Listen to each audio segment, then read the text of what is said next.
Babyface and the Heel is brought to you by Sleeves. Use code Backlog40 for 40% off your first order.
Look at us!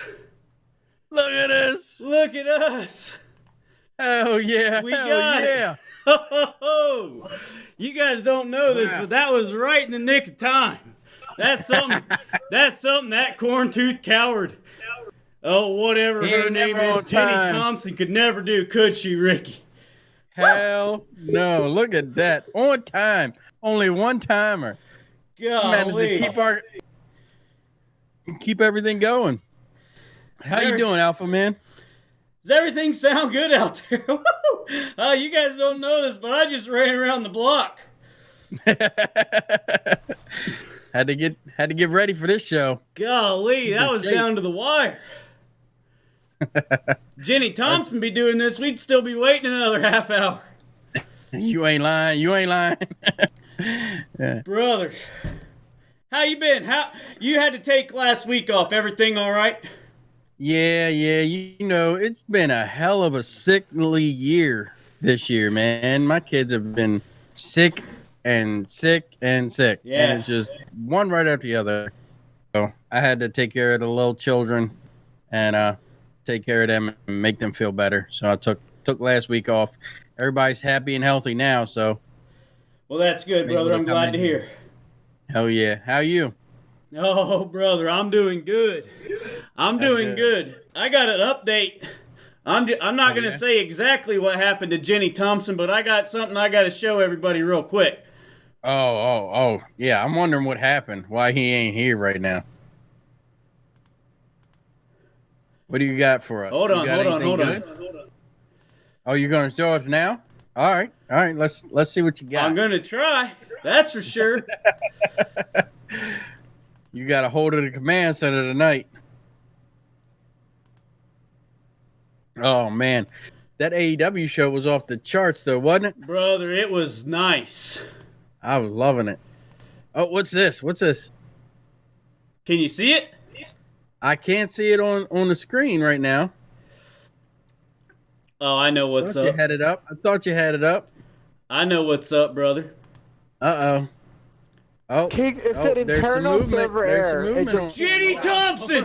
Hold on. behind the scenes. Here we go. All right, here we go.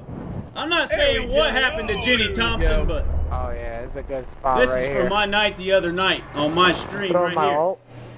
Yeah. Oh my God! Let's walk It us through kicked this. me What out. you got? What the hell? Guaranteed a win right here, It just brother. kicked. It said internal Yeah. server error. It just kicked Jenny me out. Thompson! Cut And out, what and there was happened? only one. I swear to God, Jenny Thompson, Shut I'm gonna kill you.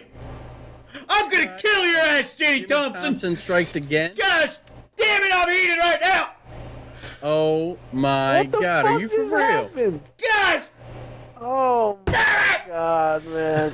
You look like you were going. What the fuck? how long was that game? That's to everybody. We had a guaranteed win. Jenny Thompson and his Russian It probably hackers did it come to in everybody. the stream No way like we they just got always kicked do. out. Terrorize him. It's an act of terror. I'm gonna kill that Goddamn goddamn corn-toothed act of terror. jabroni. Oh my I'm God! gonna I'm not saying Jenny I Thompson know what will happened kill to you. Jenny Thompson tonight. I'm not saying I know exactly where and what happened to Jenny Thompson is tonight, brother, but I mean, sometimes you gotta do what you gotta do. Yeah. Hey, if somebody interrupted my stream like that, I mean, I might have to take action into my own hands too. I don't blame you. Especially because he poisoned you one week. He's poisoning me, trying to give me freaking Z virus. Oh my god! I can only put up with so much, and then he's terrorizing my stream. He's messing with my income. First of all, I rely on those wins. I get paid a big dollar amount from Dilly Hard to win. I get paid a big dollar amount from Fecal Force Custom Plungers to win. Deadeye Dave's Badass Eye Patches, Game Shark. Who else? There's a list of them, but they pay me to win these games, brother. And when jabroni like Jenny Thompson comes in and messes with that, I mean, you're messing with my income. And when you do that, you deserve one thing: death. Death. Damn. There's no gray area with you, is there? I'm not saying I killed him. But he ain't here this week, everybody. He's sleeping. Oh man, sleeping, huh? I mean, look Sleeping at him in the cornfield. I know you got a nice little picture of him. This picture is more flattering than the one he had of you. I couldn't post the picture I had of him. Let's just say that.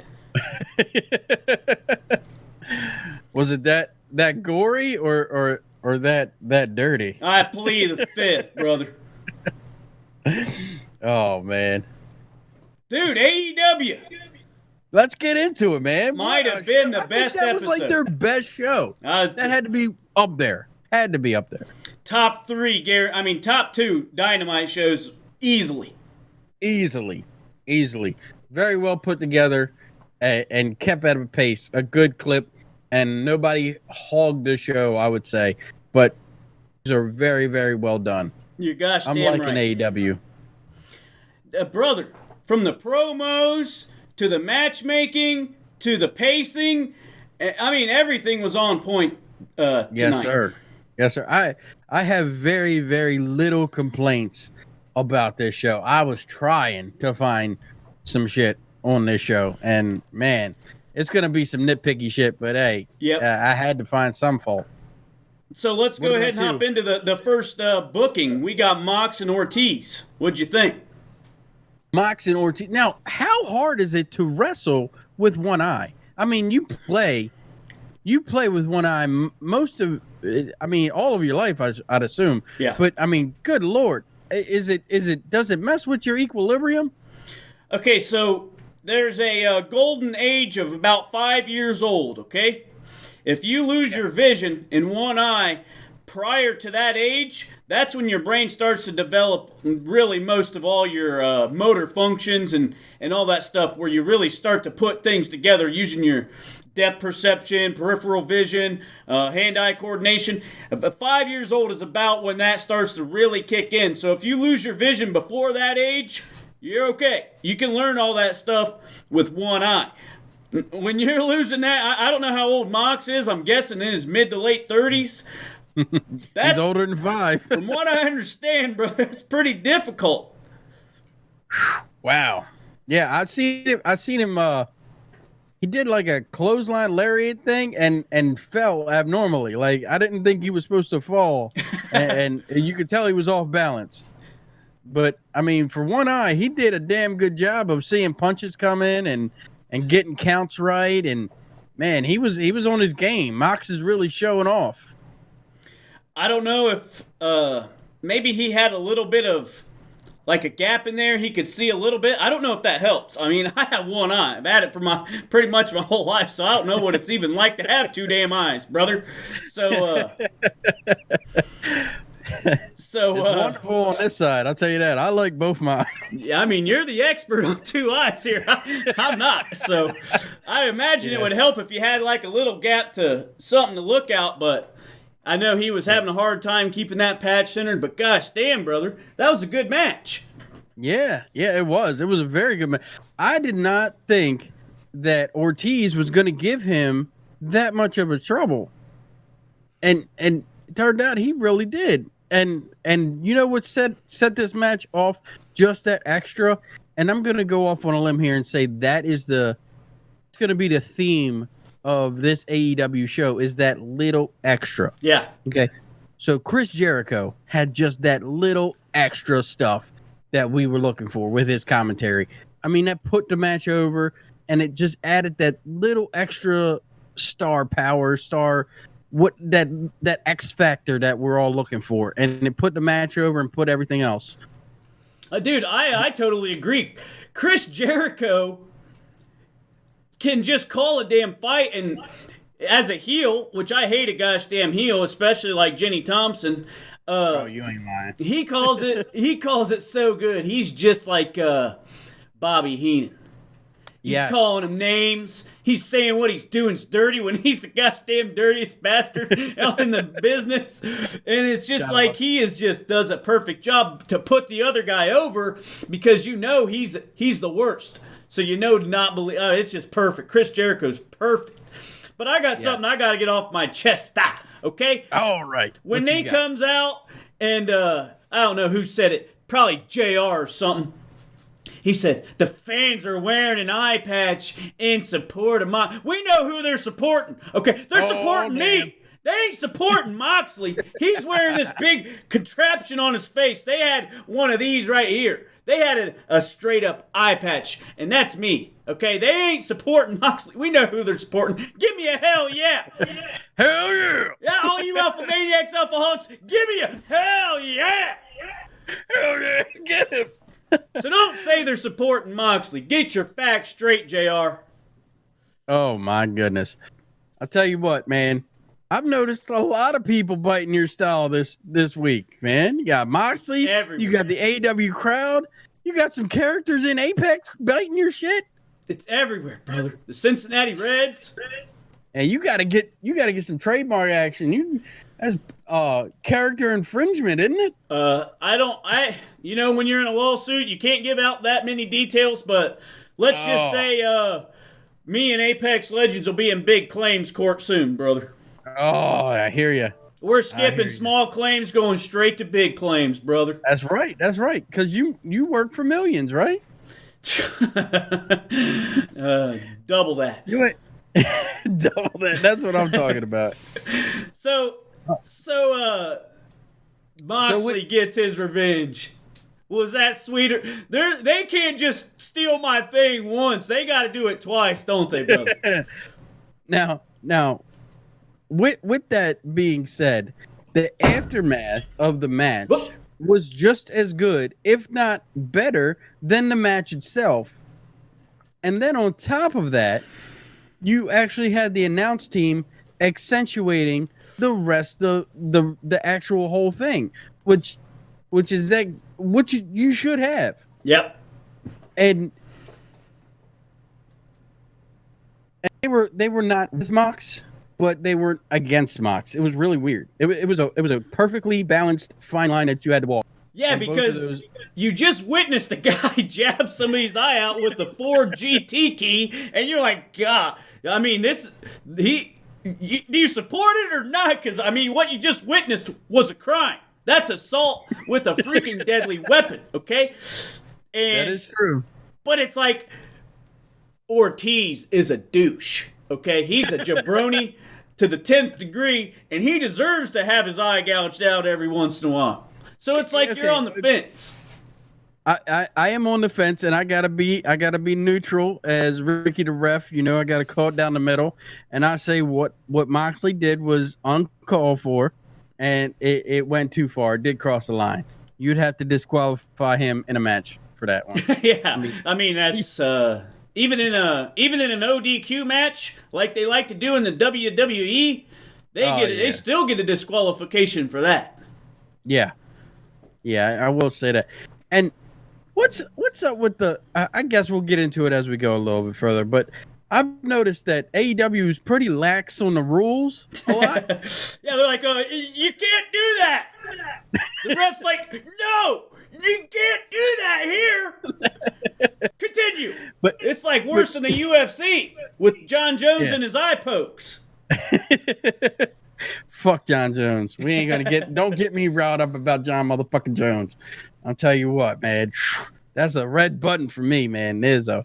piece of shit person if I've ever seen one. I saw I brought his name up, brother. Good God, I hate it. Between him and Conor McGregor, I don't know who's fucking worse. I'll tell Good you. Lord. Conor. Oh yeah. No, just I don't kidding. know. Definitely John Jones. That prick acts like a godly Christian, man. And then he freaking does probably cocaine's off clowns, boners, and hits and runs women and talks shit. Anyways, when Moxley was leaving the arena, did you see that guy who was standing next to him was just like...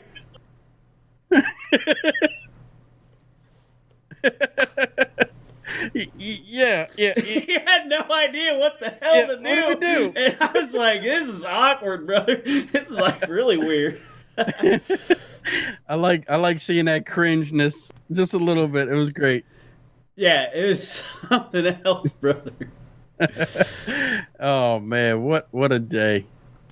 So after that, we had it was a quick transition, which was wonderful. It went right into SCU taking on Boom. Yep. Best Friends, Best right? Friends, yeah. That's what I was talking about, brother, with the pacing. I mean, there wasn't any wasted time or anything. Right. It was a beautiful transition from one match to the next. The one match didn't take too long, and the next match was on, and the entrances didn't take as long as you would expect, and it just went through the motions very nice. And even SCU, I thought Chris Angel would play more of a role in SCU, but it doesn't look like it looks like he's fading away from that. Is that because of the Dark Order, you think, or is it? Yeah, he wasn't out at the ring. I mean, he had to run in and help out. It was kind of... I thought that was strange too, brother. When you usually like say Jurassic Express comes out, all three of them freaking superstars are coming out. Marco Stunt ain't sitting in the back while Jungle Boy and Luchasaurus. I mean, at the beginning they did. Luchasaurus was injured, okay? But now if they go into a tag team, boom, all three of them are coming out, even if it's a two-man tag. You know it. So I don't know why Christopher... You guys keep calling him Chris Angel, but his name's Christopher Daniels. I like to call people by the proper name around here. I ain't JR. Oh man, give JR a break. Okay, JR's like 50. He's 50. He's got like cerebral palsy. Yeah, he's lucky to be sitting there, not let alone getting names right. That reminds me. You said they did a little bit extra. Did you notice that every wrestler had pyro tonight? Yes, that was cool. I like that. I mean, it's the little things that you don't think you need that you're like, man, that really made a difference. Yeah, every wrestler had pyro. Oh, and because I noticed it with SCU at first. I was like, when did they get pyro? And then it's just like, Britt Baker's got pyro? What are they going to throw some teeth out of that thing? Well, she was throwing teeth. It just wasn't her teeth. Right. We'll get to that in a bit. But I'll tell you what. That double elbow drop from Best Friends, once they got out there, they did the handshake, double people's elbow. That was pretty cool. I like coordination like that, and it was simple, and I love me an elbow drop. Yeah. It was very, very simplistic, and it got straight to the point. Yeah. But what else did you think of the match? Now, you gotta admire Orange Cassidy. He is the king of subtle. I mean, when everybody's laid out on the ground outside the ring, he walks around and you think he's like gonna step on the opponents. Yeah. Maybe give him one of them world-class kicks he likes to do. Yeah, I thought he was gonna get involved a little bit. He walks over, puts his hands in his pockets, looks down, and just lays on the ground and relaxes with everybody. Dude, he's so gosh damn over. I love it. Oh man, he rides that line between kayfabe and reality. Like, I know this is a show, but I still got my my little character to play. I like that. I really do. You know who he kind of reminds me of? He kind of reminds me of the Deadpool of AEW. Yeah. Where you know he's over. He knows he's over. He's breaking that fourth wall, and he's just doing anything he wants to do. Great.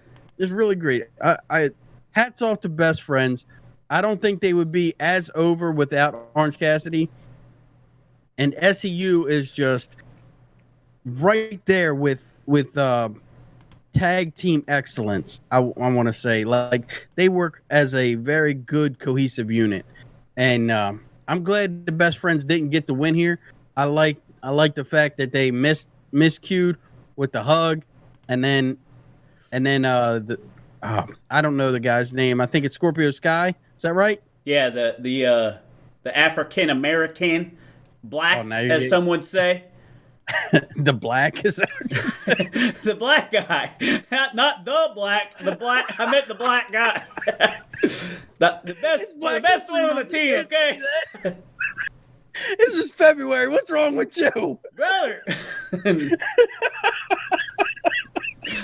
The black guy. I meant to say the black guy. No.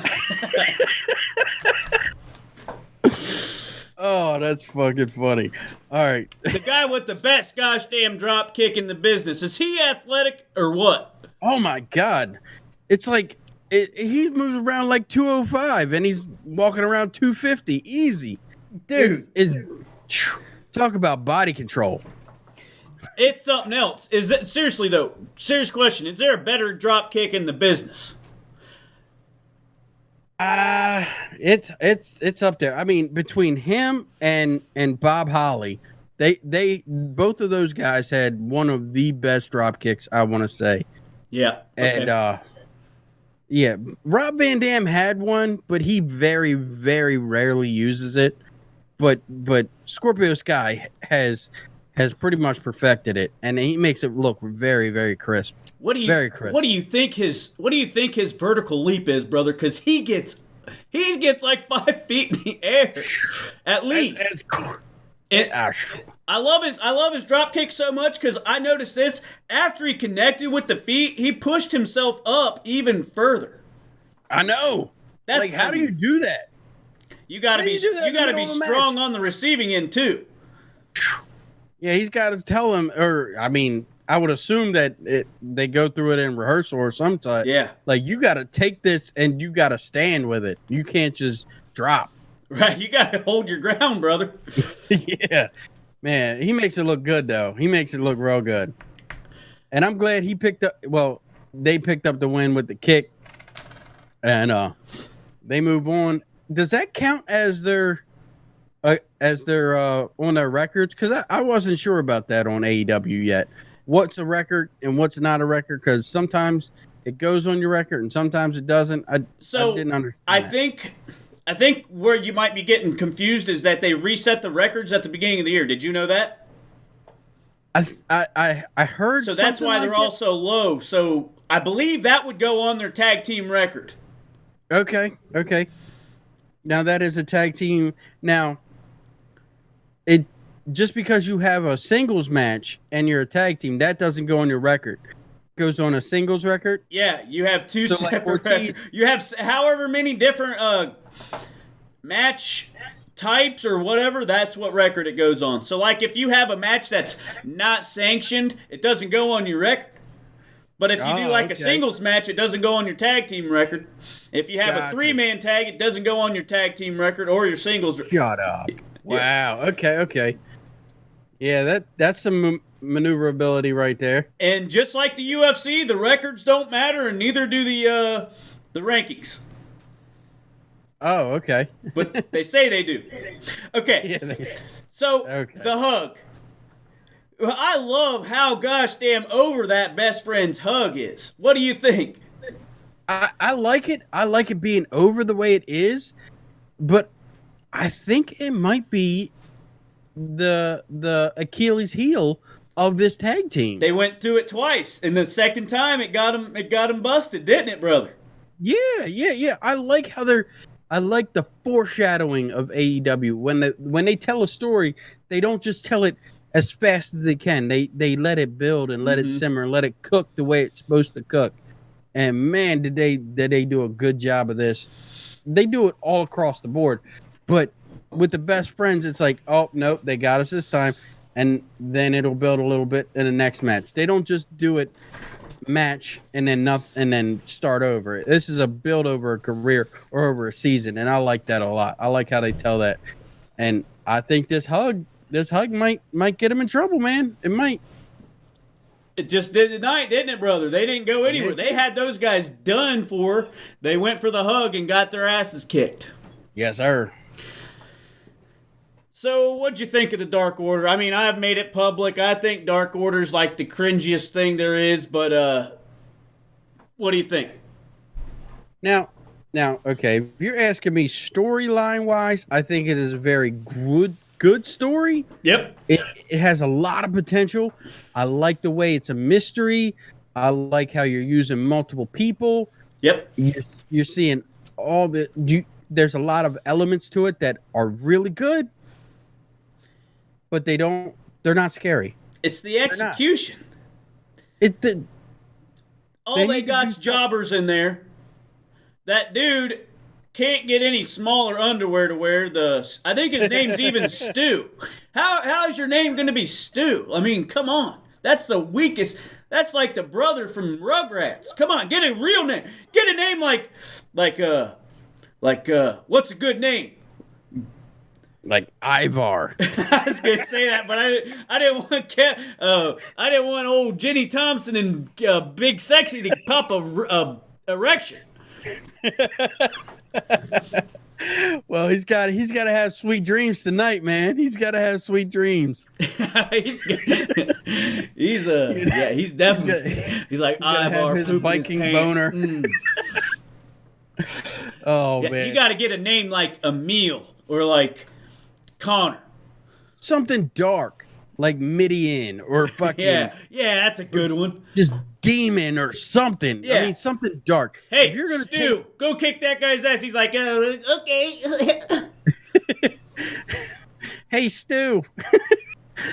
You thinking about like The Hangover or something, man?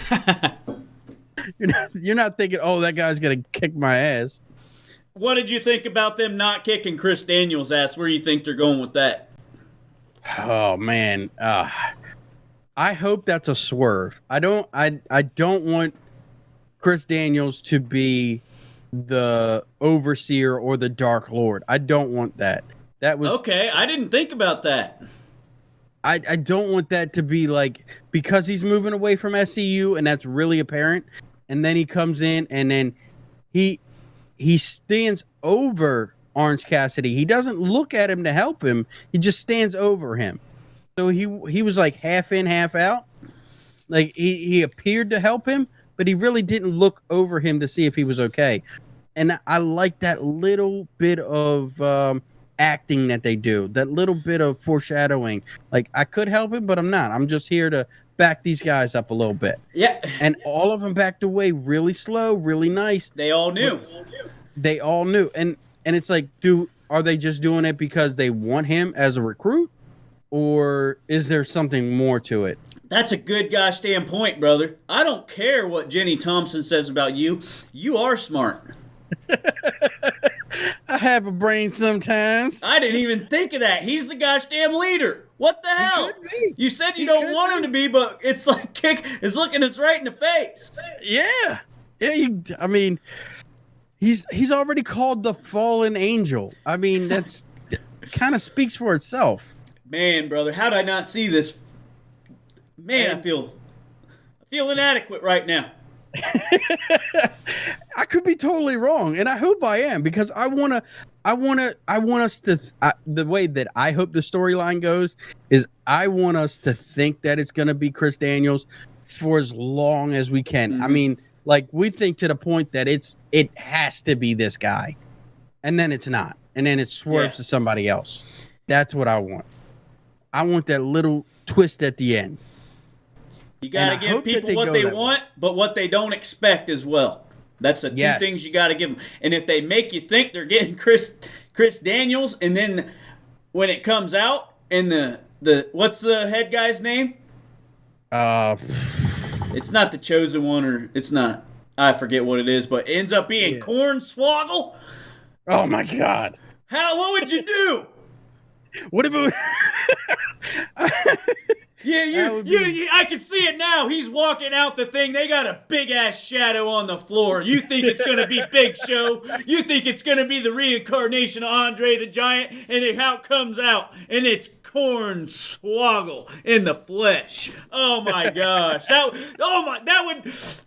be perfect for their freaking cringy asses, wouldn't it? Oh my God! That would so like kill everybody. It'd be the dude. It'd be the dude from Game of Thrones. What's his name? You can't say that word. The little person, the dwarf. Oh, the Peter imp. Dinklage. Yeah, Dinklage. The imp. It's Dinklage. Write it down right now and clip it and send it to Peter Dinklage himself. Peter Dinklage is the leader of the Dark Order.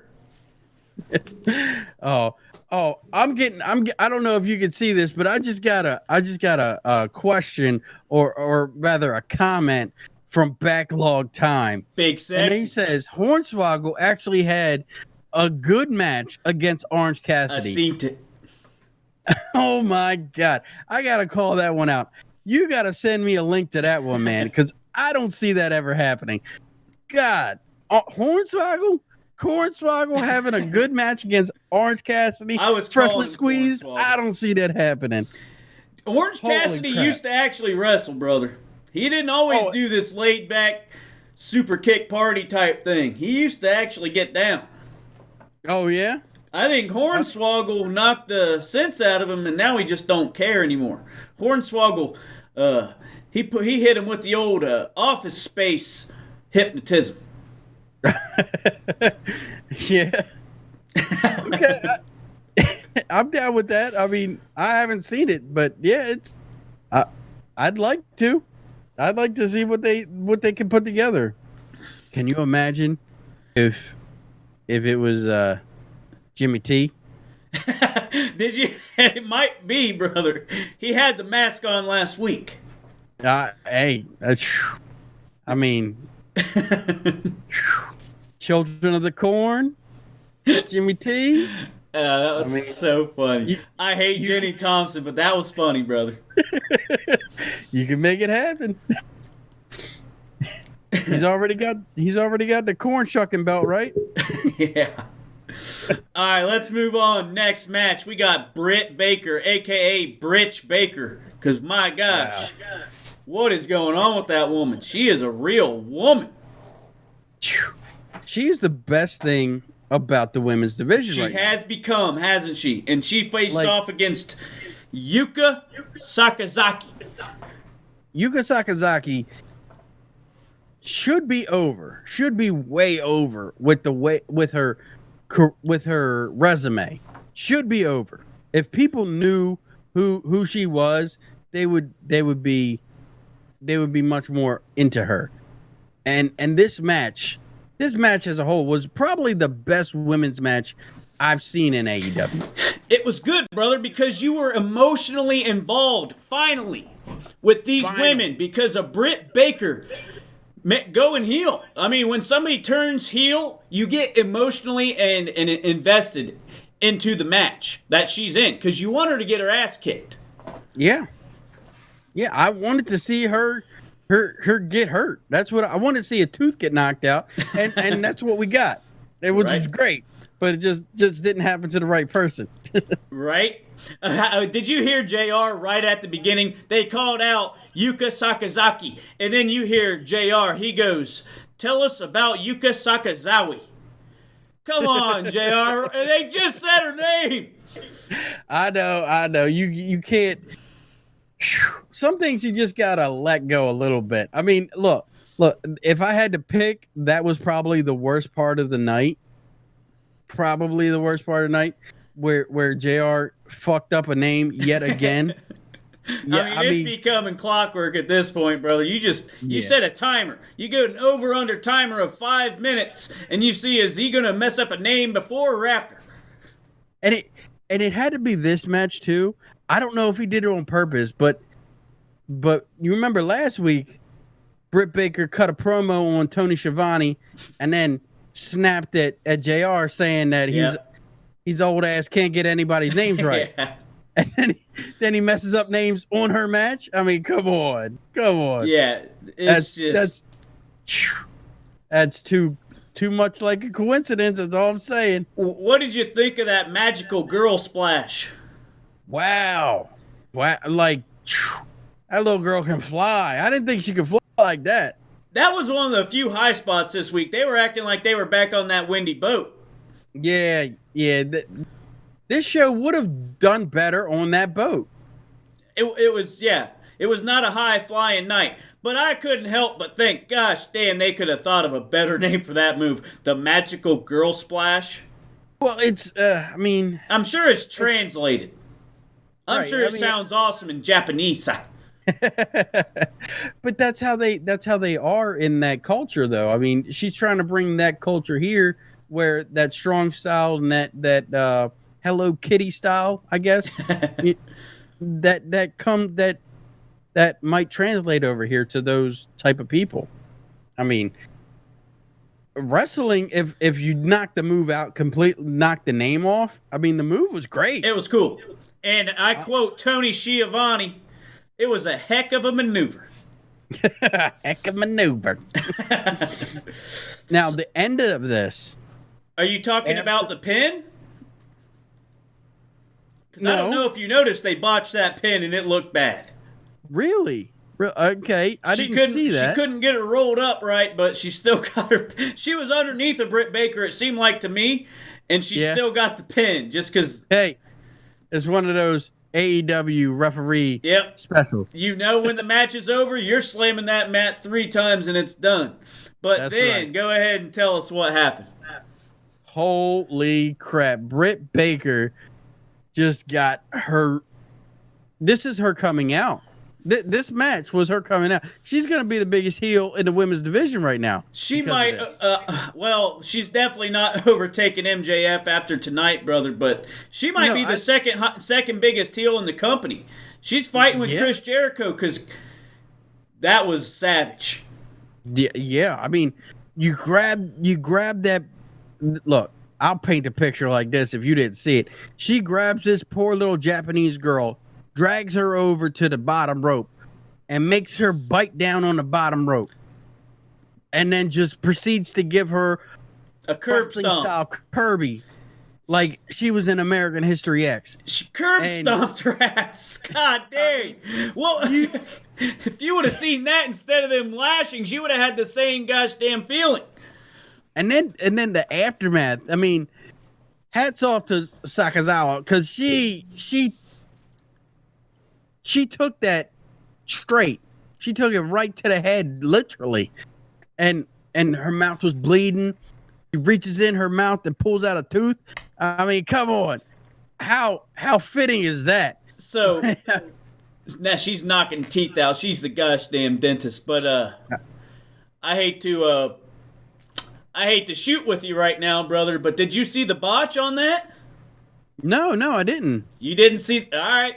I'm gonna show you something right now, okay? You got a clip? I don't have a clip.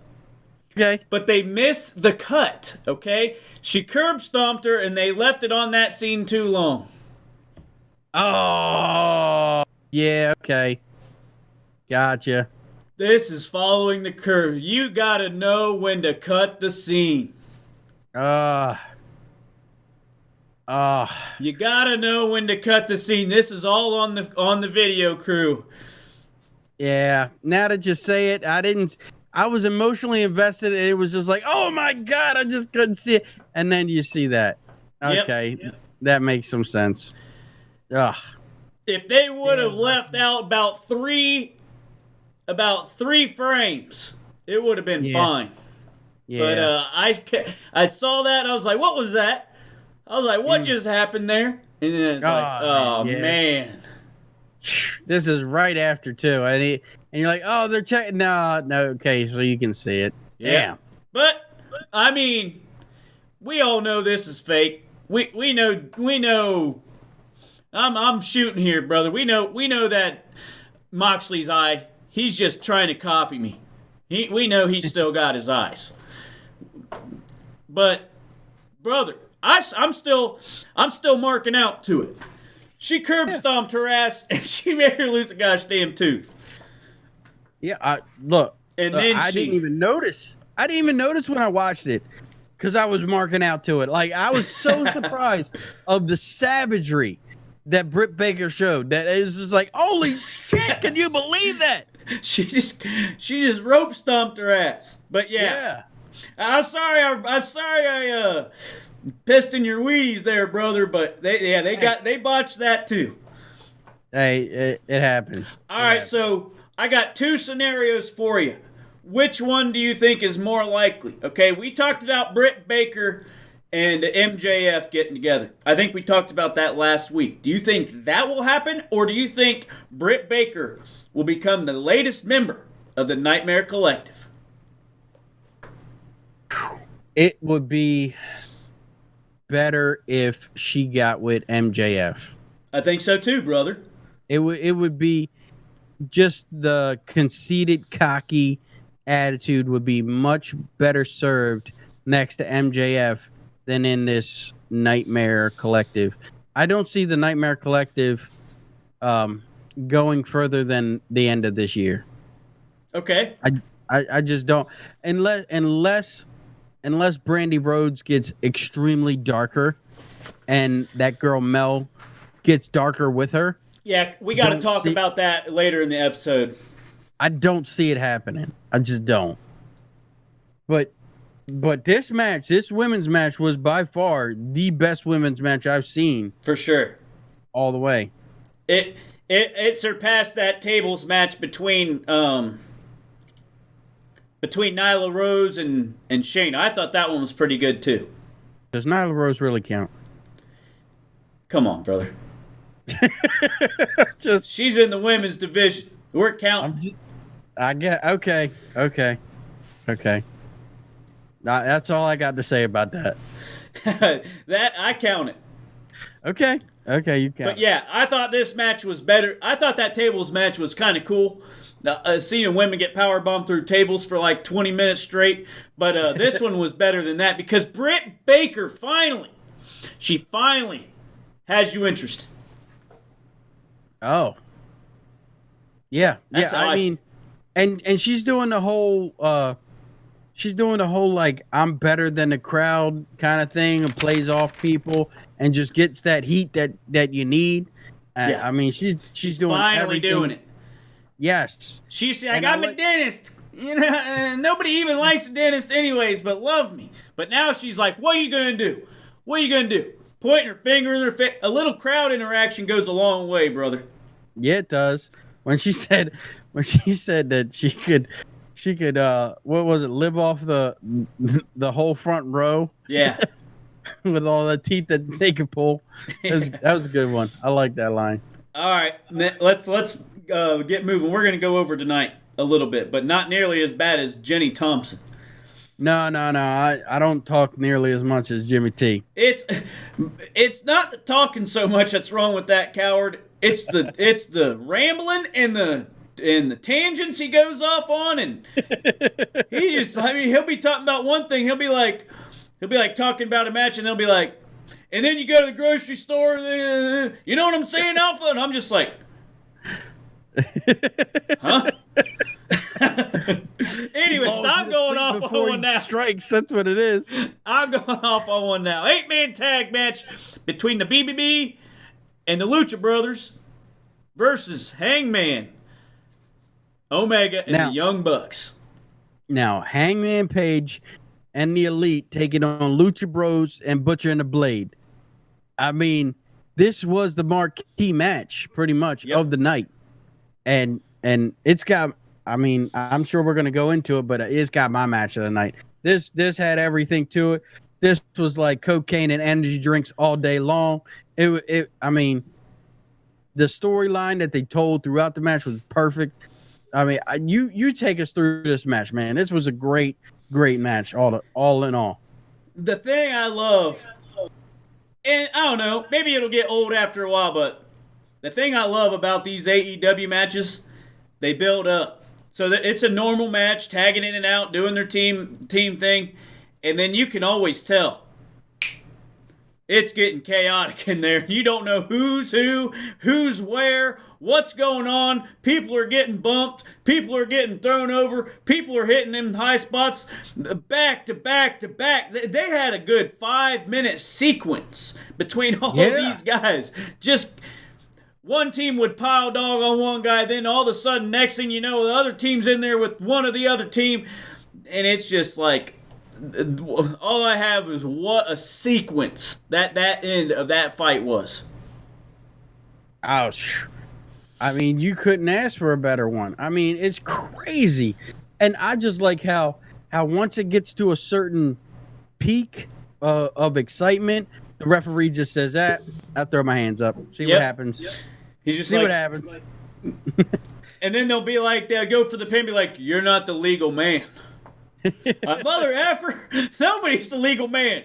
Everybody should be disqualified. And throw them all out. Fuck it. He's like, well, we can't end on a bad note, so I'll allow it. Right? But my gosh, and then Hangman not tagging. What'd you think? Man, this is gonna be a great story as it builds. The fact that he didn't tag the Bucks when he needed to, and then on top of that cost him the match. Yep. And then, wow, with that, what does he call that? The Penta driver on him. I mean, that's man. That was just told. That's that little extra stuff that we're talking about throughout the whole match, throughout the whole night, I should say. That little bit of extra that he told that story, and now he's not gonna tag him. He's not gonna tag. And then when they're all happy, when Omega and the Bucks are happy on the apron, and you can see that he just doesn't want to be there. Yep. Yeah, man, that is some good ass wrestling storytelling. That's the kind of shit we need in AEW, and I love that they're doing more of it. That's what I like to see, and the fact that they're slowly doing this, it makes it all the more sweeter. And then you just see it build and build and build. I like the fact that you can see where this is going. Yep. And you can't wait. It's like two trains coming at each other, and you know they're gonna hit, and it's gonna be beautiful. Yeah, and you love both trains. yeah, that's a good way to put it. You like both trains, and they're about to crash. Oh man, and it's gonna be for the tag team championship too. It's gonna break it up. Yes. And the Bucks, man, the Bucks are on fire.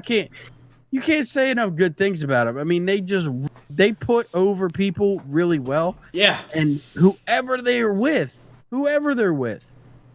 makes them look good. I mean, they could be with jobbers from your hometown, and they're making them look good. Yeah, so I can't say it a good enough job about this. And I like how they define the heels and the faces up front. Yep. The Bucks and the Elite are, the Elite and Paige are the faces. Yep. And everybody else is the heels, and they play their parts. Nobody's playing the gray area like they do in that other promotion, but it's well done. And you know the Elite is the face because they're coming out to that funky music. Oh yeah. Was that funky or what? I was just like, oh yeah. Yeah, we can get into this. Gets me doing the disco dance. I can't remember how it went, but all I remember was like the only word to describe it was funky. So what do you think afterwards with the little shade that was thrown in the aftermath? With what did he Matt Jackson come up to? Was it Omega or wait? Paige? Are you talking about the promo in the back? Yes, sir. how he came in walking with that cup of beer like he's always doing. I know. And they're like, we know exactly what's wrong. They take the beer from his hand, and you're like, damn, they're actually going to get into this alcoholic thing. Yeah. And Hangman Page is sitting there like, gosh, damn. You think he's thinking like, I got a problem. And then he goes, with a pitcher of beer. A whole pitcher. I love it. A whole fucking pitcher. And then it cuts away. That was so good. Because you would think, like I said, you give people what they want, but not what they expect. I did not see that picture coming. And it was like magic. It was like, where's my beer? Oh, here's the picture. It's like he just took, and then you start to think, he was actually thinking, where am I going to get another beer at? Oh, right here. Oh, my God. I thought that was funny, brother. Oh, and I seen somehow, I think somebody hacked Jenny T's Twitch account because somebody's chatting under his name. I know he's not there. Trust me. He brought up they cut to commercial while Phoenix is doing a backflip off the top rope to the outside. It's getting egregious. This is getting to be too much. They're cutting the commercial at some of the best times in the match, and I know I have a feeling it's an ad revenue thing. You get more people to stick around through commercial if you do it during a match, and I'm sure you get more money if you do it during a match. And I was more upset that they cut to the commercial when Hangman was getting over with the crowd, drinking the beers with the crowd at the end of the match. They cut to the commercial as he's doing one of his most over things that he does. Right. Now, do you think that they are trying to push this agenda of you gotta watch on internet to get it all, or are they just is it their way of throwing a little shade to TNT, like yeah, we know we're getting your ad revenue and everything, we're giving you ad revenue, but our main objective is to support our viewers on this platform. Honestly, brother, I don't know what their goal is with this. I don't understand it. You would think you'd want to put out the best product possible, and what you do with that is you put the commercials in between the matches.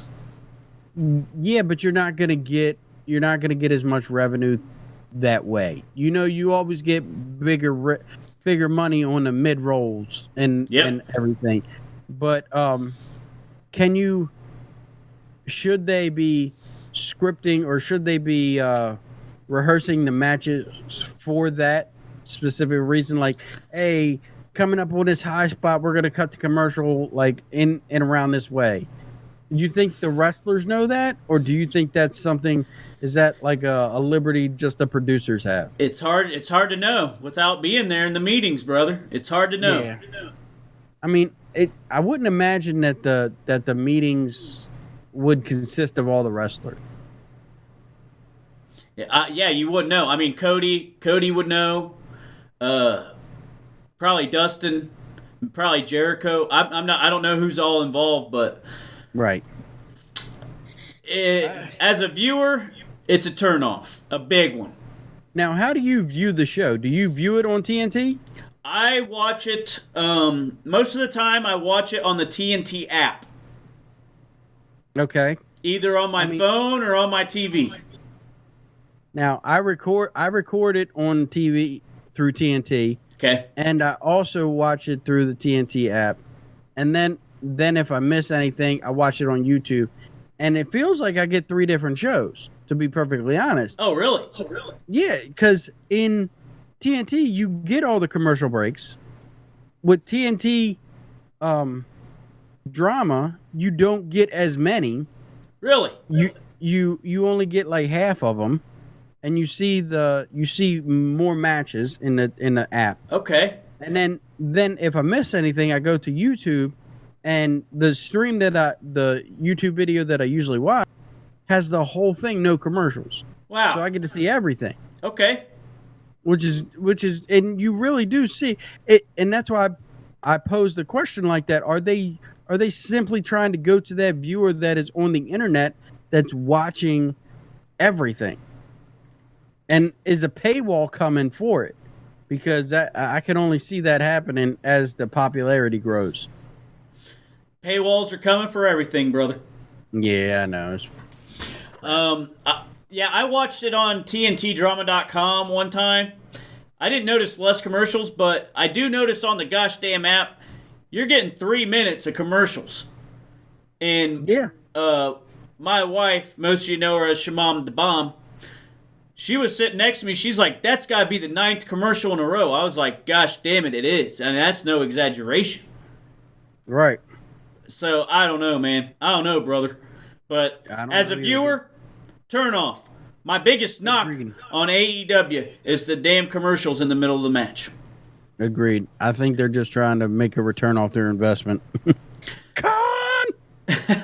So let's hear about this PAC and Nia Rose promo. Look, I was out of the room when this happened. I did not see this at all. So you got to walk me through this one. I didn't see this. Omega's still in the ring, brother. He's about to cut the best gosh damn, because you know how good Omega is on the mic. He's just spitting fireballs. That's a joke, brother. He's bad. But anyways, he's about to talk to Tony Schiavone, and then the camera comes out. Obviously, it's PAC and it's Rio, and PAC's like, you know what I'm gonna do to this woman, and Omega's like, no, don't do it. I'll give you a rematch. That's all PAC wants. So then he says, I'm not going to do anything to Rio. I wouldn't hit a woman. This is what PAC says. I wouldn't harm a woman. I'm not a beast, is what he says. Then he says, but she is. And then your favorite wrestler, Nyla Rose, comes out, the native beast. She comes out, picks Rio up, and power bombs her on a table. And guess what? Rio's so gosh damn small, she don't even go through the table, brother. She's so small, she can't even power bomb through a table. It was like a piece of paper hitting the damn thing. I thought for sure PAC was going to kick Rio's ass. Oh, really? It was that convincing? Dude, PAC is crazy. I don't know if you saw his promo from last week. It was close to promo of the week, but PAC's promo last week, you saw his. He's crazy, brother. I thought he was going to kick Rio's freaking ass, brother. Now, two questions come to mind. Okay, so one I just seen from Backlog time. How does Omega give a shit about Rio? I don't know that much about the whole Japanese wrestling thing, but I've seen pictures of them together. I think they've done what's it called, where men and women wrestled at the same time? Intergender? Yeah, Intergender I think they did some of that stuff. I think they're friends. Okay. So I think that's it, brother. I guess he moved out of that Nakazawa business and started moving into doing whatever he feels like to these women, brother. Okay. Now, and the other thing is, could AEW as a company get over with having savagery done from a man to a woman perspective? Could they make that intentionally? Like they've done a couple where the man will accidentally hit the woman. They've done a couple like that with the Joey Janela match tonight, even. But I think so. It's fake. I mean, I know it's fake, but they portray violence to women on TV shows all the time, and that's a shoot. True. I just didn't think that they would allow it in this type of cancel culture that we live in right now. I mean, that it's definitely pushing. They just whipped a man on live television tonight. I think they can slap a woman every once in a while. Okay, that's a good point. Wow. So what do we got? We got Omega and PAC. Is that next week, or is that at Revolution? They probably mentioned it, but, you know, brother, I don't look ahead. I don't look Right. ahead at the matches. It could be next week, for all I know. I hear Backlog saying 3 weeks. There you go.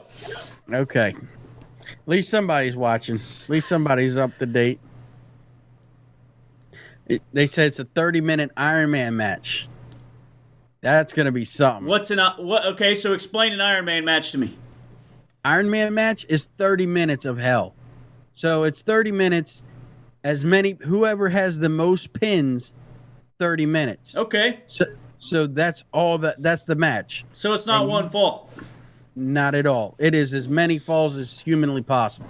Okay.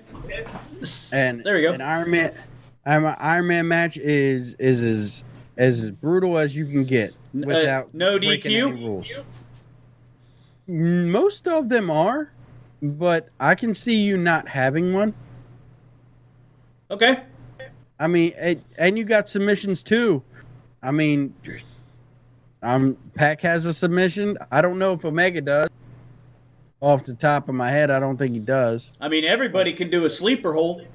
Yeah, everybody can put somebody to sleep.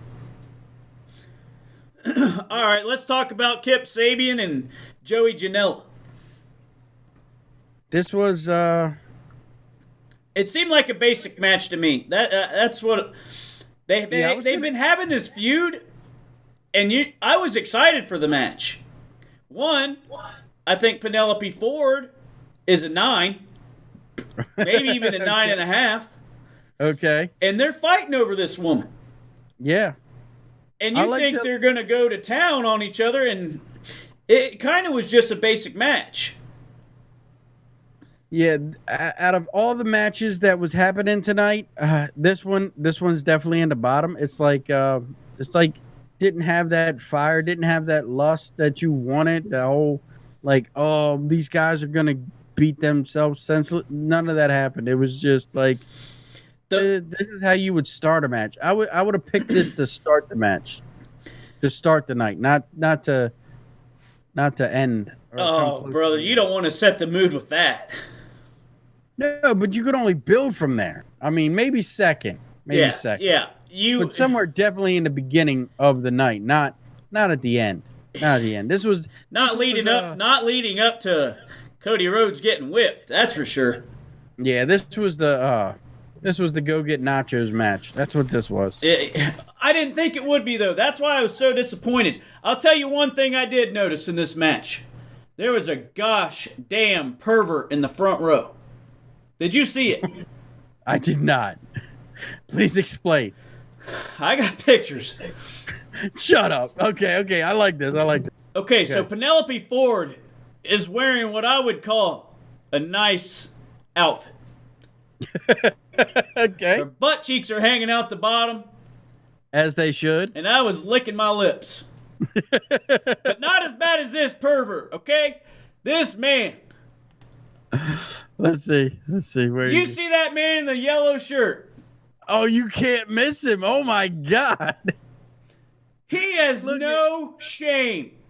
He is savoring the flavor of the moment. And you know for a fact that guy knows he's on TV. And he still doesn't care. He even goes as far. I just got a picture of Penelope's butt, bro. Really? He did. He snapped the picture, and then immediately turned to his friend. I just got a picture of Penelope Ford's butt. Come on, brother. I don't think he notices. I don't think he knows he's on TV. But he bought the ticket. He's literally has the best seat in the goddamn house. He's on television. Facing the camera. Look. The man paid for his tickets, okay? That's what I'm saying. He's just getting his money's worth. He's going to take the... Gosh, dude. He's not even going to try to hide it, brother. It's so sad. He's just getting his money's worth, that's all. Okay. Ain't nothing wrong with that. Let's get this as big as I can get it. Look at him. He doesn't even care. I mean, what would you do in his position? Would you be discreet about it, or would you get the better picture? I'd hold the camera over the fence at least. Oh, brother. shit. What a pervert. They went to the bathroom. He went to the bathroom. That's funny. I thought it was funny because, one, I immediately noticed him taking the picture. I don't just watch the match. I can't help but watch the crowd as well because I try to find the weird people out there. And gosh damn it, I found one. I seen him take the picture, and then I immediately seen him go, but I got a picture of Penelope Ford's butt cheeks hanging out of her shorts. Oh man. But that was the best part of that match to me. I thought it was funny. Yeah, it was good. It was good. Now I know we're shitting on the match a little bit, but it wasn't a horrible match. No, I mean they didn't solid. botch anything, and they had some cool moves they were doing, but it was just wasn't what I expect from Joey Janela. Right. Now where does this story go? Because I've heard some people out there like Backlog and the Steve Fava talking about, is this going to be like a Macho Man angle where Janela goes and wins back the girl? I hope so. Yeah. Is this I kind of feel like those two are boyfriend and girlfriend in real life, though. Well, but I mean, you can still always write that in. yeah. It depends on how committed they are. And from what I understand, these guys are kind of writing their own storylines anyways, so who knows? Yeah. I mean, you could have a lot of fun with that. I like it. I even like the little spot they did last week where they tried to kiss. Yeah. That was nice. That was a good one. That was my storyline of the week last week, brother, because I had this match over, man. This match, I couldn't wait for this match this week. Yeah. I mean, I thought it was going to be way more aggressive than what it was. Yeah. Well, they started aggressive, and I don't know. It was a good match. It wasn't bad. It wasn't great. Right. All right. Let's get into moving on to That Inner Circle promo. Yeah. What did you think of what Chris Jericho was saying about Moxley? Was that perfect or what? That was such. What kind of a that's what we were talking about earlier. Just that little bit of extra. I mean, if this doesn't prove that Chris Jericho is at the top of his game, no, you're not watching wrestling. You're just not. Yep. I mean, Jericho says, "What kind of dirty, low down, dirty person stabs a man in the eye or spikes a man in the eye?" You can't. I mean, that's just money right there. That's all you can say to that. That's money. It was perfect. Yeah. And how about Santana? Dude, he sold. He sold that promo. Santana. That was unexpected. That was unexpected. And I'm showing my cards a little bit here for the night, but that gives my promo of the night. It was good. He sold that promo well. The only thing I didn't like about it, I thought the end where he said an eye for an eye was cheesy because you just got an eye for an eye. We all just going to keep poking each other's eyes out. If everybody has an eye for an eye, the whole world goes blind. Yeah, I mean, it's just, I thought that last line was cheesy. An eye for an eye. Other than that, over. Now this, I think he had to say that line because it sets them up for an eye for an eye match. Yeah. Okay. Like, what is that? What they didn't go into that. Like what it was. What's the rules? Is somebody losing an eye permanently? I mean, what do you think an eye for an eye match is? I guess when I think that, it's like we're just gonna sit here. We're gonna hit each other with objects until one of us goes down. But like if I hit you with the chair, you get to hit me with the chair. If I hit you with the kendo stick, you hit me with the kendo stick. If I get a sword out and cut your arm off, you get to get a sword out and cut my arm off. That would that would actually sell. I cutting each other's arms off. not cutting arms off, but I'm saying tit for tat the whole time. Punch, kick, chair shot, counter shot, and see who falls first. I mean that would be an eye for an eye match, and then you could redo that later down the road. Maybe they're just going to do that slap fight contest. That ain't good. No, you need a little bit more to that. If you're going to name a match after it, you need more. But I guess that's all I think of. Or maybe they're just calling it eye for an eye.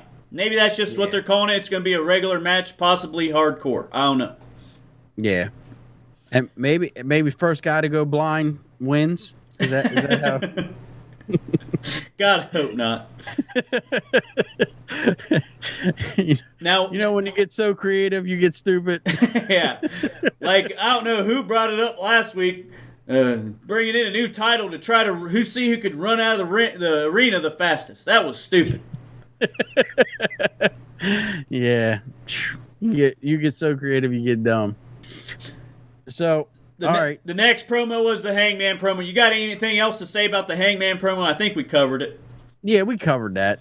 All right. That was unexpected, and it was well done. I mean, the promos are really good with AEW. And they're getting better. They haven't always been. They're getting a hell of a lot better. Oh, I forgot about the Darby Allin promo. I didn't write that one down. What'd you think of that? I didn't see that.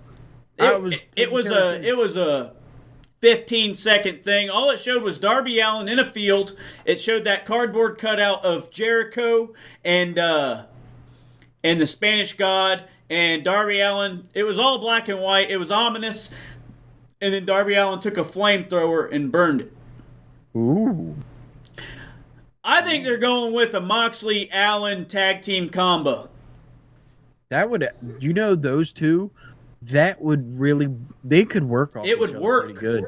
That would work. Because you got the Brute, and you got the Flyer, and the Speed. Yeah, I mean it's a good combo. I like where your head's at there, man. I like that. That would be good. So that would be good. All right, let's get into the climax of the evening. Now I've heard mixed reviews about this. I don't know if you have, but some said this was too much. What did you think? It wasn't fake. That's a good way to put it. I was unsure how they were going to go with this. It was uncomfortable to watch, but it served the gosh damn purpose. I mean, when you see that, you realize you're not watching a gosh damn soap opera. Yeah. And hats off to Cody. He took him like a man. And Cody and MJF are friends in real life. So that was hard for MJF. But it wasn't too hard for Wardlow. He put it on him. Dude, he put it all into that. See, that's what I'm saying. It was hard to watch. But are you excited for the rest of that storyline or not? Of course. Did that ramp it up or not? It did it. It served its purpose. And you know what? Cody knows that what he's getting into. He knows that this is going to put this company over. And he's willing to do it. See, this was the climax of the extra stuff where they gave the little interview with Taz, where they did the heartfelt interview with Dustin Rhodes. Yeah. And then you seen MJF. MJF, by the way, best psychological heel in the business. You can't get no better. When he looked at Cody and said, "Give me your belt. My belt's too expensive," and whips him with his own. That little stuff that puts over your character, that puts over the other guy, and that just makes the whole element to everything that much cleaner and clearer and crisp. And man, they're doing stuff that you just don't see anymore, and I like it. Yeah, This was an emotional roller coaster in one segment. Remember when he got knocked down? He got knocked down, then he stood up and he fired the crowd right up.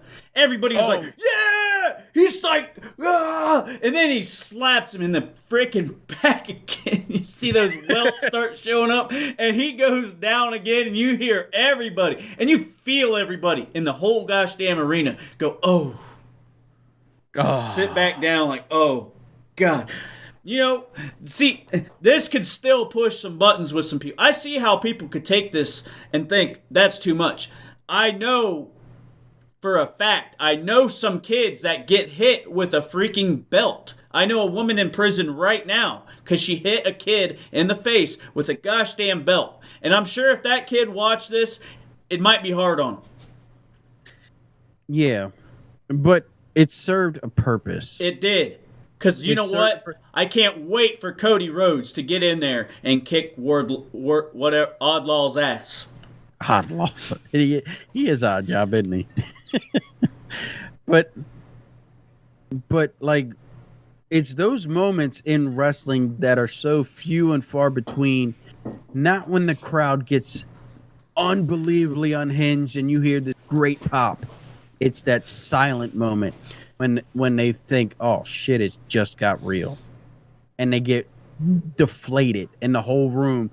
You could cut the tension with a knife. Yeah, those moments are so hard to achieve in a live audience like that, and in professional wrestling, because you know it's fake.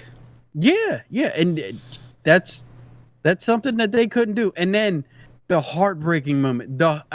This hurt my heart a little bit when Dustin came in and said, I'll take them. Yep. I'll take them. And he's, no, that's not how that works. This isn't how it works. You got to let Cody be a man. You can't fight his battles. You can't be there to save him all the time. This is what he signed up for, and he's going to pay. And wow. God, that's strong. Okay. Now, what did you think when Brandy came out? Unnecessary. I thought so too, because they've been playing her character as this evil woman. As an evil woman. And I thought they kind of, like you were saying, the Nightmare Collective's going to fall apart. They totally ruined that Nightmare Collective. Yeah. It takes away from their savagery. I mean, if you want to say that you're this Nightmare Collective or the darkness in the women's order, yep, or the women's division, then you gotta portray that all the time. You can't be Cody's wife one minute and Brandy Rhodes the next. It's just not the same. Yeah, I understand they're the same people, but you're playing two different characters. I mean, shit on the pot or get off. You know what? Pick a side, pretty much. That's where I fall with Brandy Rhodes. I think Brandy Rhodes serves better as a manager than a wrestler. 100%. Yeah, I wish she wouldn't have came out. I know. I'm sure it was hard for her to watch that, anyways. I wish she wouldn't have came out. I wish they would have done that different. But yeah, because now it's like she's not evil. She's out there talking her husband, the best guy in the business, the goodest. I don't know what you call him, the babyface of the business. I guess that's the word. Does anybody even know what babyface means? He's the gosh damn babyface. Yeah. White meat babyface. And I don't even mean that as a Black History Month thing either. So don't even put words in my mouth. That's the word for the babyest face of the babyface, is a white meat babyface. Yeah. And she was a heel. The heel can't be out there talking the babyface up. She should have stayed in the back, and her storyline would have been a lot better. Yeah. And if you want, if it was absolutely necessary that you get those two in a shot together, do it in the back. Yeah. Like okay, after he takes his licks, he comes in the back or gets carried in the back, and she's there to greet him or help him. That I can see. Yep. But to she walked out in all white. I mean, it It's not the right look. It's not. Breaking kayfabe. But I did like the way how Dustin came out. Yeah. Then some of the heels came out, and then some of the baby faces come out, and that broke kayfabe as a collective. That was done right. Yeah. That was done right. Everybody out there except for Brandy was perfect. Yeah, that's the way it should have been. That's the way it should have been. I agree 100%. So then after he got his 10 licks and MJF's mad that he survived, and then he did what MJF had to do. Look. Low blow and ran away. Hey, MJF is MJF for a reason. And I can't get enough of MJF. MJF is here on my book of heels. Character. I mean, man. I mean, I don't even just put him in the heel thing. It's all characters. I love that character. I love that. I loved how he acted before I even started watching AEW. Somebody told me about it, and I'm like, gosh damn, this dude's at autograph signings asking these women what their names are. They're telling him, and he's still signing whore. These men are telling him what their names are, and he's going to write. He writes "fat boy" on that paper. Two fat boy. Like, you can't do that. But he was doing it, and it got over with me, brother. Yes. I did not know that. That is awesome. MJF, yeah, there's videos of that on his Twitter. You got to look that up, brother. That's funny. That's great. It's horrible, but it's over with me. It's over with me, brother. Hell yeah. But yeah, I loved how MJF ran off at the end and all that. Yeah.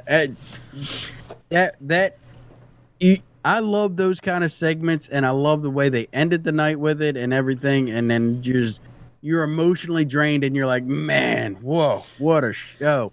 Yeah. I mean, you went up here, then down here, then up, and then down and up. And you were exhausted as a viewer. Yeah. I mean, that's the kind of shows I want to have a lot. Yep. Not every week, but a lot.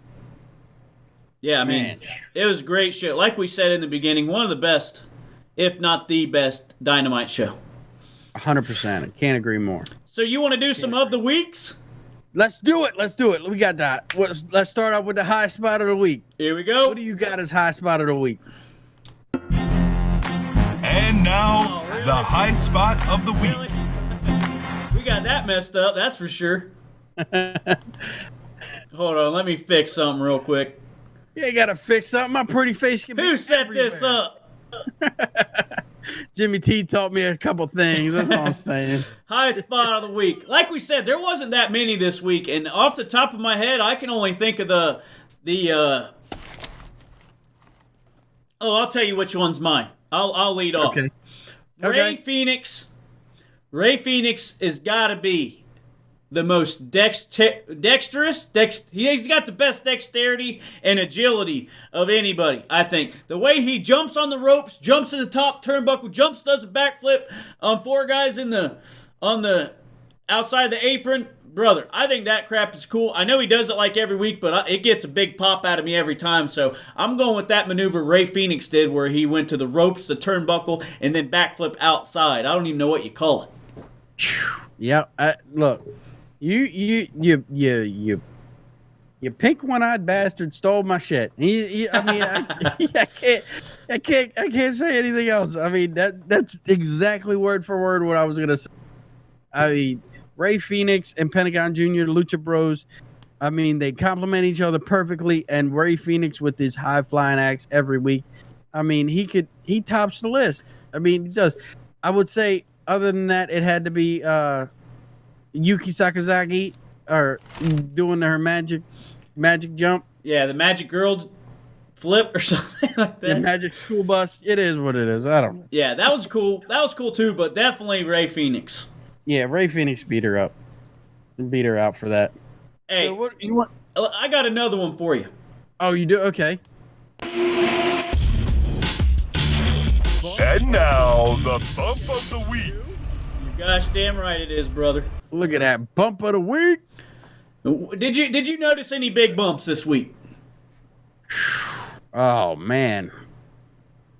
I mean, I mean, the way Riho bounced off that table, that's a bump and a half. She didn't even, she got so frail, she don't even go through, brother. The only one I noticed here, the only bump that I thought like, oh man, he might actually get a freaking headache or a concussion from that, was in that best friends match where The German suplex? that looked bad too, but then the sequence right after it where Chuck Taylor did the front flip from the steps onto Kazarian. It looked like Kazarian's head bounced off of that mat, brother. Oh, he's going to need some Advil after that, man.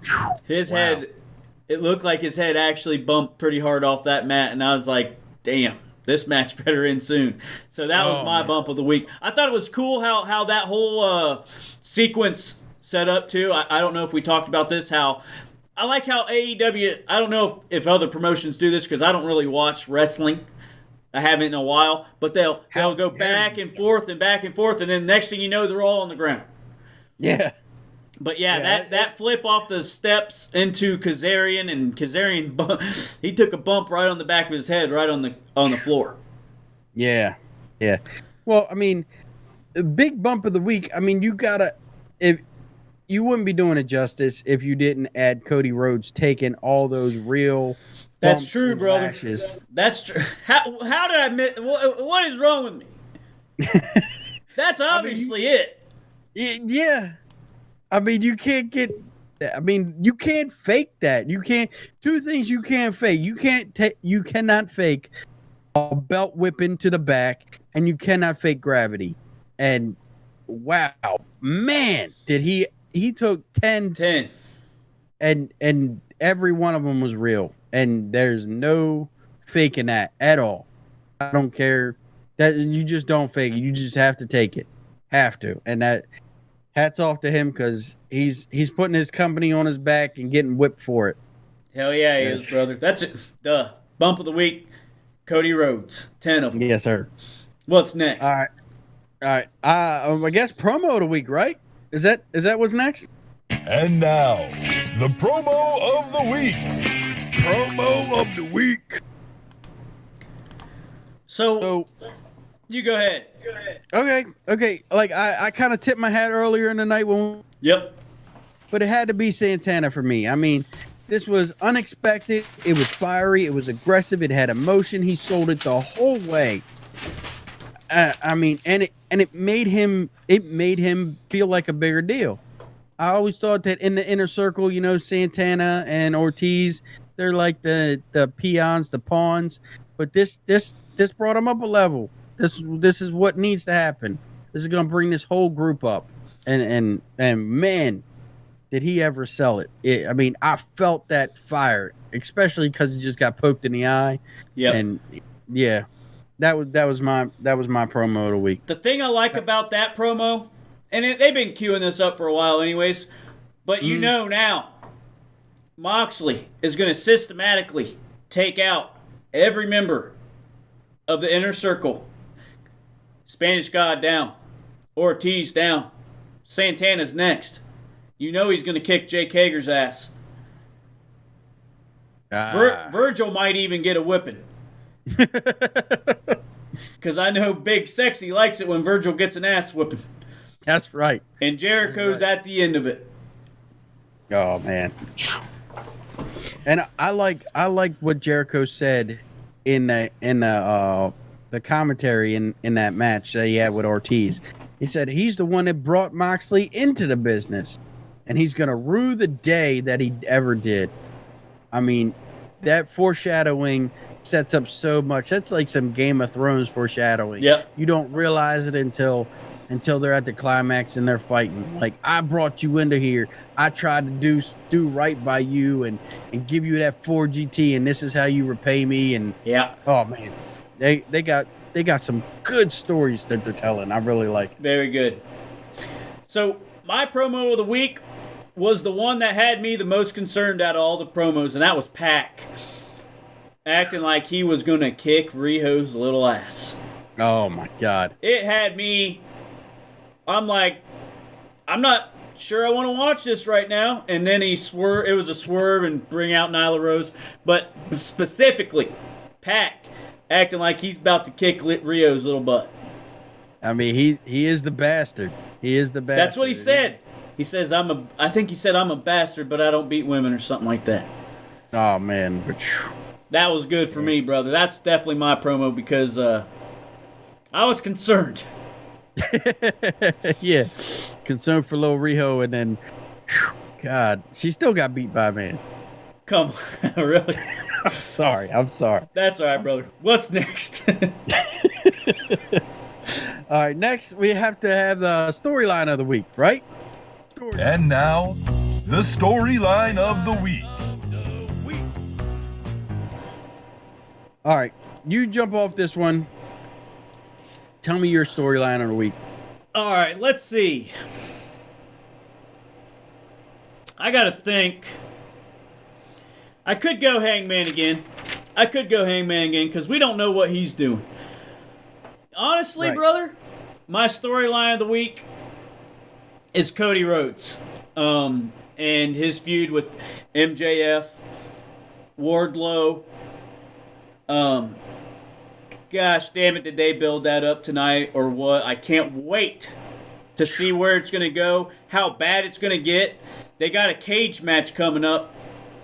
What happens after all of this? Are they going to settle it? Are they going to become friends again? It's going to be hard to see that happening, but I can't see that happening at all. I got to know. Wow, man. Yeah, I mean, this story is definitely an emotional roller coaster. It brings you up real fast and then drops you down. Yeah. Up and drops you down, and then you feel such compassion for these people, and then you just want to see MJF get his ass whipped, and that is so good as a heel. Yeah. I mean, you want to see Britt Baker get her ass whipped. You want to see MJF get his ass whipped. It just, you don't want to see anybody else get their ass kicked like MJF. You just pray for that guy to get his comeuppance. And I can't wait. I can't wait for that day to happen. When they threw him in the pool in the ship, I was like, oh, this is building really up. good. Yeah. How about you? Look, I don't want to just keep repeating you, because I also said Cody Rhodes and MJ, but if I had to choose my second one, it has to be Hangman Page and the Bucks. Yep. The subtleties that these two storylines are showing are far better than anything on TV right now. It's just, they just ooze with that foreshadowing and the little subtle plays on everybody, using, not tagging in, having the alcoholic thing. Yep. Letting the crowd get over on him. He's getting that crowd interactions, and you're like, yeah, he's drinking. He's doing the redneck thing. It's great. He's Cowboy Page, Hangman Page. But in the back of your mind, you're like, he's got a problem. Yep. And this is only going to get worse. Yeah. And they're playing onto it, and it's a great way to tell a story. Great way. So that's my story of the week. Those are my top two as well, brother. Yeah. You can't beat them. These guys, AEW is doing something right, and they're getting it in. All right, let's move on. Match of the week. And now, the match of the week. My match this week. I was hoping it'd be Sabian and Janela. I was hoping, brother, but it's not. It's not. That only really leaves a couple matches. Well, I guess there's 4 other matches here. But yeah, you said it earlier. I'm repeating it because I'm going first. You're going to have to pick something else. The 8-man tag. You don't have to pick something else, bro. We can agree. Yeah. When it's the match of the week, it's the match of the week. And yeah, all the matches were good, but this one was a step above. Yeah. Look, this was the marquee match. They built it as such. It was built up like that. It had all the key players in it, and everybody did their part to almost perfection. Almost. I mean, very little botching. Very little. There's subtleties that if you're a hardcore wrestling fan, you've seen. But other than that, it was done right. It was done right. You can't get much better than those 8 guys anyway. Yeah. So I guess I'm gonna go with my number 2, and that has to be Britt Baker and Sakazawa. A women's match. Yeah, I mean this brought life into the women's division. It brought heel heat where it was desperately needed. Yep.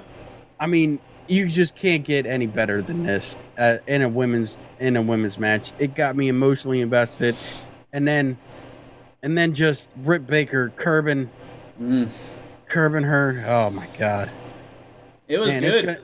Yeah, and she lost a tooth. I mean, you can't get any more perfect than that.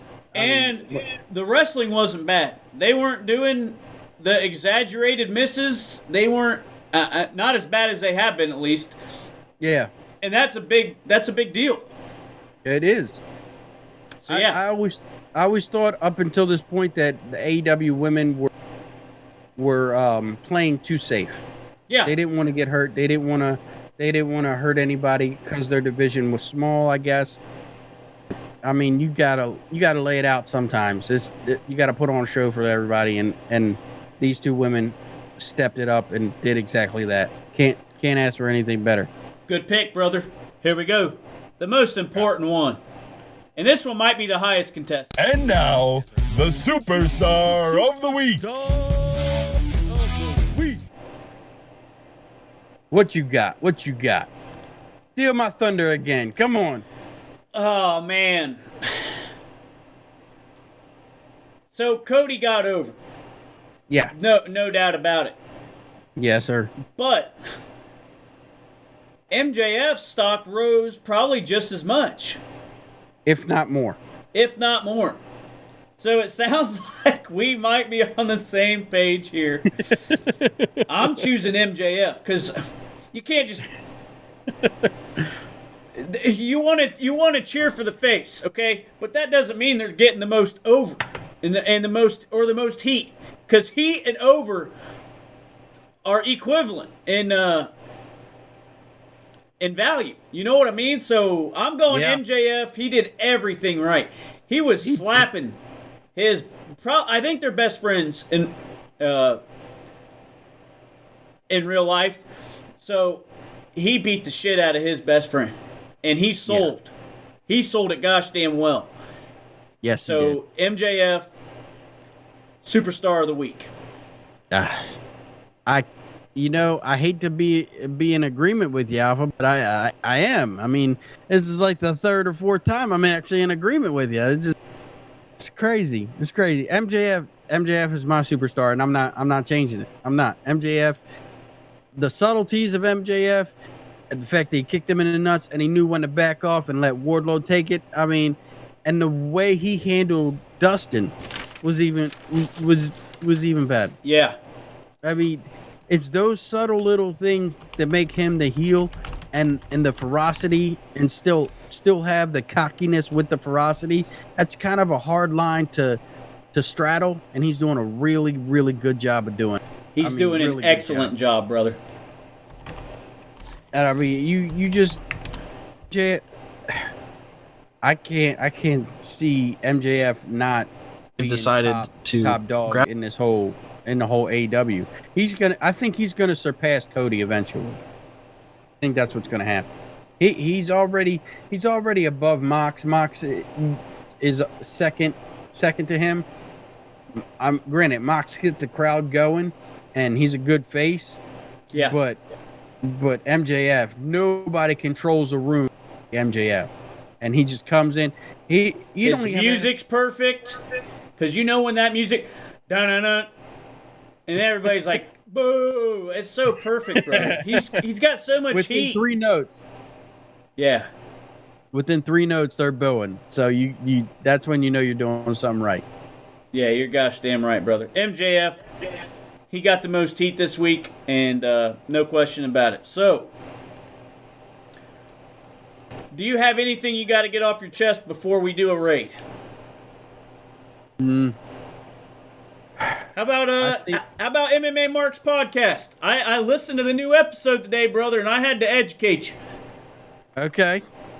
Why don't you enlighten the rest of the crew? I understand you had your opinions. Okay, so you were talking about on your MMA Marks podcast. It's an MMA podcast about current events, recent fights that went on. You guys are running the Fight Pick Championship, and yes, sir. Go ahead and let them know who's winning.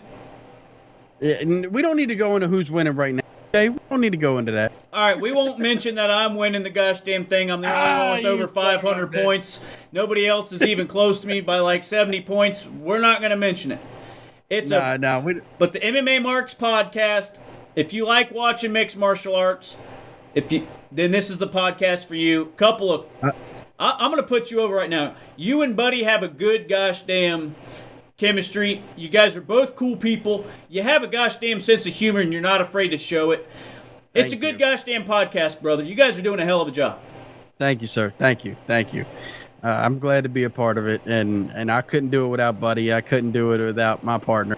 And we feed off each other, and we I like to say, we mark out on all things MMA, and that's what we do, and I appreciate it. And we came up with this good premise during the podcast of a business model, and we're saying that UFC has the same business model as the WWE. Yep. And you tend to disagree with me on that one.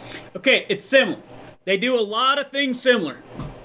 But the WWE, like you were saying, they can pick the champions. So what the WWE's business model is, they build champions. Now the UFC, they can't fix fights. I mean, it's always questioned, but they can't. It's illegal. They lose their license and all that stuff. They got to build contenders for the championship. That's what sells a fight, is not only a champion, but you got to make it believable that the contender can beat the champion. So yes, it's hard to build contenders as well, but it's easy when you're picking the fights. You can choose who they fight, and then once you run out of leeway with who the contenders can fight, you're putting two contenders together, and that gets over as well. So I know that one of the Fertitta brothers actually said that. That's a quote from one of them, but you disagree. Why do you disagree, brother? I disagree because I think it's slightly skewed in your perspective. Yes, there's contenders there, but that's not their objective. Their objective is not to make contenders.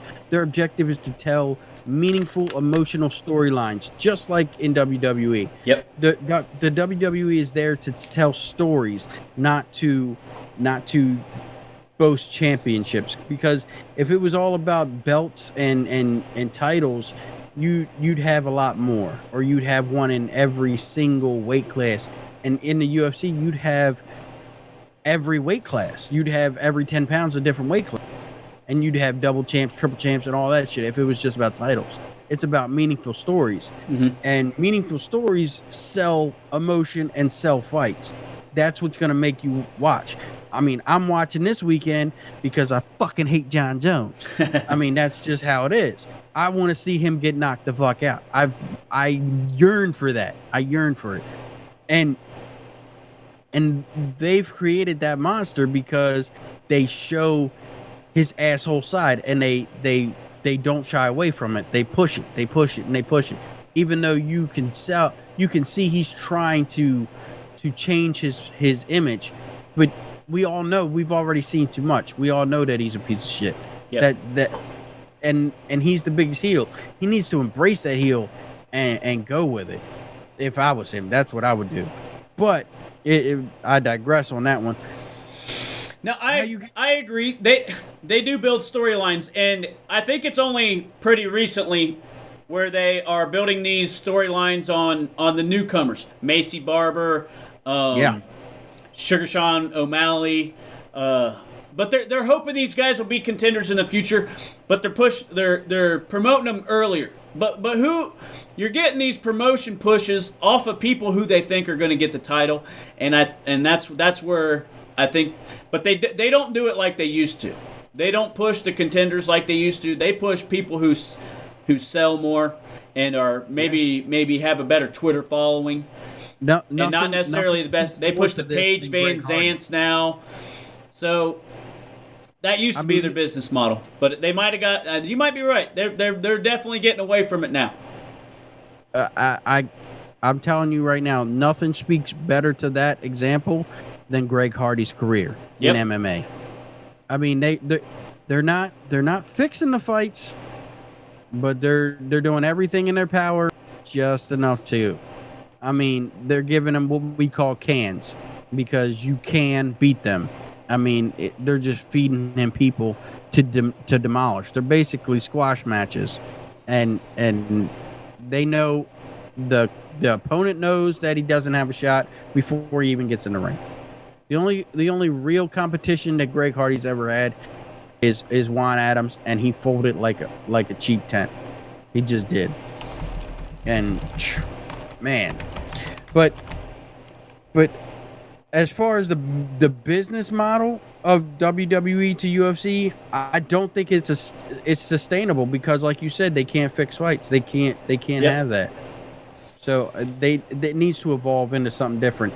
And when we started MMA Marks, I was a diehard sports guy. Like, I wanted just the purity of martial arts. You have one guy, the best guy wins, complete meritocracy. But as we do this, and as I talk about MMA more, I'm into that emotion. I want to be invested. Make me believe. Give me a story to latch onto. That's what I want to see. And that's what I'm going to see. And I like the way they're doing it. But if you want to hear about this and more, check out our podcast, MMA Marks, wherever you get your podcasts. We're on Stitcher, we're on Apple Podcasts, we're on iTunes. You name it, we're there. Come check us out. We come out every Thursday. That's what's up. Boom, get you some of that. Hell yeah. I'm glad Jenny wasn't here today. I hate him. And all I got to say is, everybody, I stream on my Twitch channel, World Winning Federation. I'm the world champion of the world. I'm the greatest and highest paid esports athlete of all time. I'm the best there is, the best there was, the best there ever will be. You can find me on Monday nights, Tuesday nights, Thursday nights after this show, each and every gosh damn week, coming at you live and free and only on twitch.tv. I'll see you then. Until then, we're going to be raiding Papa Smark right now. Now get you some of that. Get you some of that.